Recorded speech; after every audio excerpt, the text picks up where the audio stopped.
কোন পুরুষ মানুষ যদি দ্বিতীয় বিয়ে করে মারা যায়, দ্বিতীয় স্ত্রীর গর্ভে যদি কোনো ছেলে সন্তান না থাকে, প্রথম স্ত্রীর গর্ভে যদি ছেলে সন্তান থাকে, ওই ছেলেদের কি ছোট মার ভরণ পোষণ দেওয়া আবশ্যক?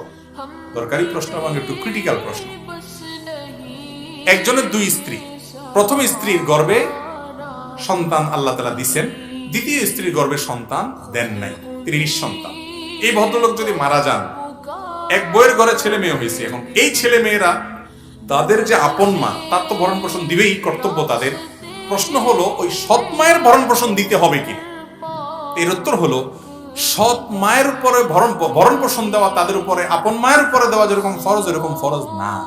কিন্তু বাবার স্ত্রী অর্থাৎ তিনি সৎ হইল মা, সেই হিসাবে অবশ্যই তার ভরণ পোষণ দেওয়ার সামর্থ্য থাকলে, হাদিয়া তোফা দেওয়ার সামর্থ্য থাকলে, মাসুলভ আচরণ, স্নেহ, মমতা সাধ্য অনুযায়ী তাকে দেওয়ার চেষ্টা করা উচিত। এটা সুসন্তান এবং নেককার বান্দা হওয়ার জন্য জরুরি।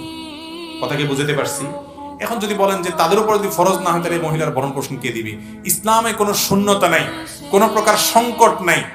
এই ভদ্র মহিলার স্বামী মারা গেলে পরবর্তী অভিভাবক, তার বড় ভাই থাকলে, তার বাবা থাকলে, পুরুষদের মধ্যে সিরিয়াল আছে শরীয়তে, তাদের উপর দায়িত্ব চলে যাবে, অবশ্যই তারা পালন করতে হবে।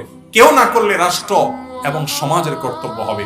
আর এই ছেলে যারা আছেন, মেয়ে যারা আছেন, তারা তাদের সৎমা হইলো তার প্রতি সদাচরণ করার চেষ্টা করতে হবে। আমাদের দেশে তো সৎমা মানে হলো যার পিছনে লাগা জায়েজ, ঠিক না? আর সৎ ছেলে মেয়ে মানে হলো ওর পিছনে লাগা ওয়াজিব, ঠিক না? নাম দিছে সৎ মা, সৎ ছেলে। সতই যদি হয় তাহলে আবার পিছনে লাগা জায়েজ হয় কেন? আল্লাহ তাআলা আমাদেরকে হেদায়েত দান করুন।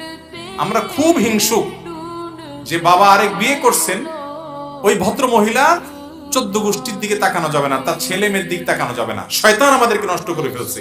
আপনার বাবা যদি কোনো ভদ্র মহিলাকে বিয়ে করেন, আপনার ভালো না লাগলেও আপনার বাবার স্ত্রী আপনার মা, আপন মায়ের মতো মর্যাদা না থাকুক, তিনিও এক প্রকারের মা। অতএব তার প্রতি আপনার সদয় আচরণ করতে হবে। একইভাবে যিনি কারোর দ্বিতীয় বা তৃতীয় বা প্রথম স্ত্রী হয়েছেন, তার স্বামীর অন্য ঘরের সন্তান আছে, তাদের প্রতি শত্রুতা করা যাবে না। আমাদের দেশে সৎ মায়ের সাথে, সৎ সন্তানদের সাথে ভালো আচরণ করে টিকে থাকে, এরকম মানুষ চালনি দিয়ে যদি চালা হয়, হাজার লাখে মনে হয় একজন পাওয়া কঠিন হবে, তাই না? আল্লাহ তাআলা আমাদেরকে ভালো মানুষ হওয়ার তৌফিক দান। ভালো মন লাগে, কোরআন হাদিস বোঝা লাগে, আল্লাহর গোলামি করতে হয়, যে আল্লাহ যা বলেছেন আমার বুঝে আসুক আর না আসুক আমি করবো। আল্লাহ আমাদেরকে আমলের তৌফিক দান।